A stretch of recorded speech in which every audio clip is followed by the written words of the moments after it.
वैधानिक विकास महामंडल को सरकार द्वारा आर्थिक मदद को लेकर पूर्व मंत्री सुधीर मुनगंटीवार ने अपनी ही सरकार पर नाराजगी व्यक्त की है।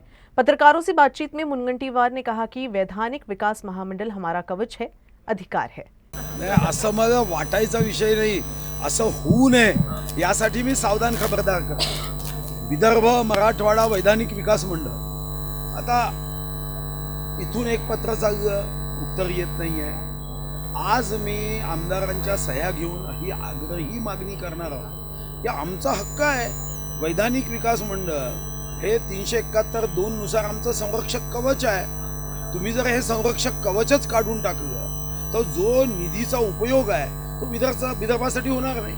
आता असंच होत आहे नोकरीच्या बाबतीत, जेव्हा मी विचारलं की विदर्भाच्या लोकसंख्येच्या अनुपातात करारामध्ये तरतूद आहे, नोकरी दिली पाहिजे, तर दिल्या जाते का? तर ते सांगताय की वैधानिक विकास मंडळ अस्तित्वात नसल्याने यावर आम्ही भाष्य करू शकत नाही। निधीच्या संदर्भामध्ये दाखवताना, अर्थसंकल्प देताना निधीचं समन्वय वाटप दाखवलं जातं, पण तसा खर्च झाला का याची यादी मागितली जाते तर त्याचं उत्तर येत नाही। आणि म्हणून मी आग्रही भूमिका मांडली की विदर्भामध्ये येऊन हुरडा खा, अतिथी देवो भव, तुम्ही आमच्यासाठी देवा समान आहे, पण वर्तणूक ही देवाची ठेवा, देणाऱ्याची ठेवा।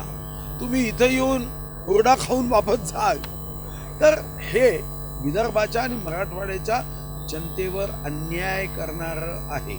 आणि या दृष्टीने माझा आग्रह राहिला की ज्या विदर्भामध्ये, ज्या नागपूरला मी हृदय मानतो, देशाचं हृदय मानतो, त्या हृदयस्थानी बसून जर आम्ही सर्वंकष विचार केला नाही, या विभागातील आमच्या आदिवासी बांधव बंधू भगिनी असेल, अनुसूचित जाती जमाती बंधू भगिनी असेल, इथं असणारा मोठा वर्ग हा गरीब आहे। आजही आमच्या विदर्भात 125 जे तालुके ह्युमन डेव्हलपमेंट इंडेक्समध्ये 60 आमचे आहे। म्हणून मग अन्याय करू नका ना। तुम्ही उद्योग पुणे विभागात, रस्ते पुणे विभागात 11 लाख कोटीचं काम मुंबईकडे, मग आम्ही काय करायचं? म्हणून वैधानिक विकास मंडळ पाहिजे, ते संरक्षक कवच आहे।